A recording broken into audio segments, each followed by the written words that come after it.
Mr. Chair. The Honourable Minister. Thank you, Mr. Chairman.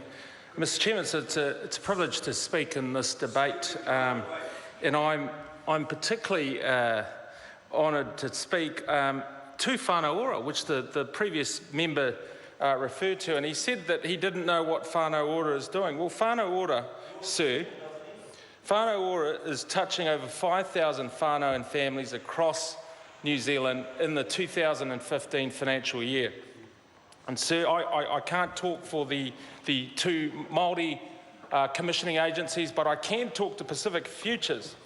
And in Pacific Futures, there were over 2,200 families connected via Navigator support, sir. And their focus, sir, was on giving families financial independence, giving them financial independence. And they reported, sir, that those families that they connected with, where they prioritised economic independence, 29% of them reduced their debt during that period. So they're helping families get independence, we're helping families into jobs, and we're helping families and their children, their whānau, become independent. Sir, they also engaged with over 200 families in terms of giving small grants projects. Those grants projects were to assist those families with a hand up, not a handout. They're working alongside other agencies to help those whānau become enabled and become more self-reliant. So I want to turn to the Pacific portfolio, because as the Minister, I'm proud of the work that our ministry, the Ministry of Pacific Peoples, has done over the last year. And I'm proud because Pacific New Zealanders have become better educated. More and more Pacific people are working under the national government than at ever any time in our history. And we know, sir, that it starts with education. It starts with early childhood education, where Pacific participation rates are now over 90%. Their participation rates in early childhood education are over 90%, and that is something we can be proud of, sir.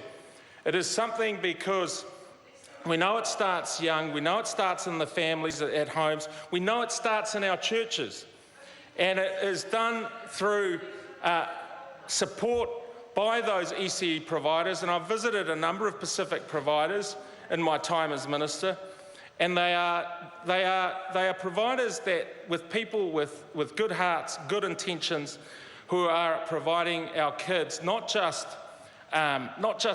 in early childhood education, but language skills in our aonga mata, and they're teaching them values, Pacific language, Pacific culture and heritage. And I want to talk about the work that the Ministry do in terms of the 7 Pacific Language Weeks that are conducted throughout the year. And the Samoan Language Week will begin again at the end of May, leading into Samoan Independence Day. And our ministry work alongside community organisations in order to promote the language, not just among Pacific people, but also promote Pacific languages to other New Zealanders, non-Pacific people, who can enjoy, who can thrive and learn a Pacific language, because we are, sir, a Pacific nation. Aotearoa New Zealand is a Pacific nation, and Pacific people contribute, and they are part of the rich social and economic fabric of this nation. And the Pacific Language Weeks are an opportunity for all New Zealanders to enjoy that Pacific language, enjoy the Pacific culture and heritage, and also enjoy Pacific dance, arts and craft, and also rich Pacific food, which I'm quite party to. Sir, it starts with early childhood education, and our well-child before school check rates are some of the highest in New Zealand. So it starts with immunisation rates that are over 90%. They're over 90% because Pacific health providers, Pacific family and whānau, they see the value in giving our kids the best start that they can get, not just in early childhood education, but also the best start in terms of immunisation and health care and health provision. We also know, sir, Mr Chair. The Honourable Consider Sam Lotu-Iiga.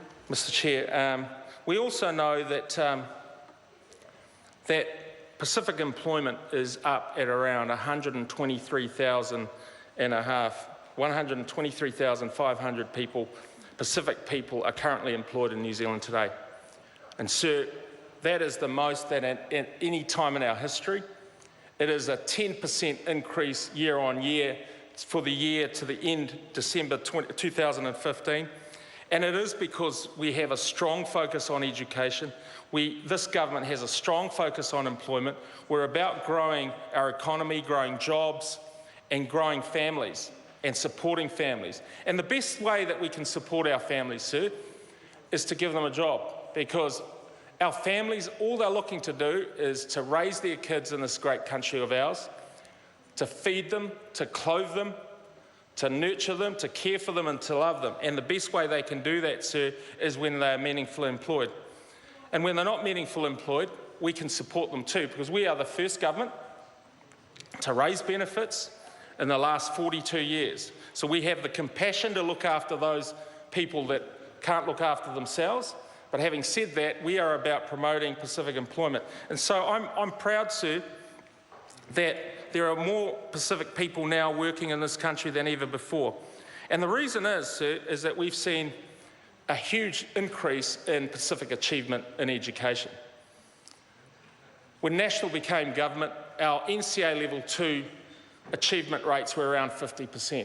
Sir, they are now around 75%. So we've seen a 50% increase in those success rates, those achievement rates. We've seen, sir, the number of Pacific students enrolled in qualifications at bachelor level or higher. They were about 9,000 in 2008, and they're now well over 13,500. So we've seen another substantial increase in those taking up tertiary level study. We've also seen, sir, course completion rates at all levels are up to 74% in 2014. So this is one of the success stories of this national government, that we've promoted and we've encouraged and we've supported Pacific and Māori people to succeed and achieve. Is our job done? No. There's a long way to go. But what I can say, sir, is that we're doing remarkably well under this national government compared to the previous Labor government. And one of the areas that we need to work on, but that is coming down, is the area of NEETs. Now, for those that don't know what NEETs is, sir, it's those not in employment and education or training. And, sir, one of the more innovative things that this government has done is supported those organisations that support young people into jobs or into training. And so the Pacific Employment Support Service, PES scheme, which was run under our national government, over 5 years, this program had just under 1,500 individual Pacific youth who participated in the program. And the statistics, sir, are quite encouraging. Of those 1,400, 709 were placed into employment, with 463 of these achieving sustainable employment. And sustainable employment, sir, is 6 months continuous employment. 450 were put into training, and 72% of those participants achieved an employment or training placement. So those are the types of interventions that this government has engineered, that this government has put together alongside Pacific providers.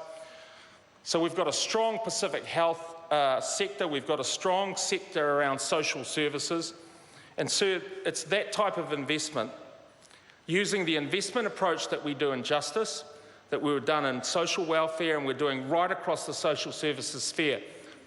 It's that type of investment, sir, where we put $4.88 million that will result in long-term liability to the government being reduced by $18.8 million. So this isn't just about the numbers, it's about people being put into training, being put into jobs, and being better able to support their whānau and families.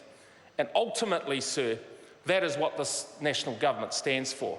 We stand for stronger families, stronger communities, and ultimately a stronger nation. Thank you, sir.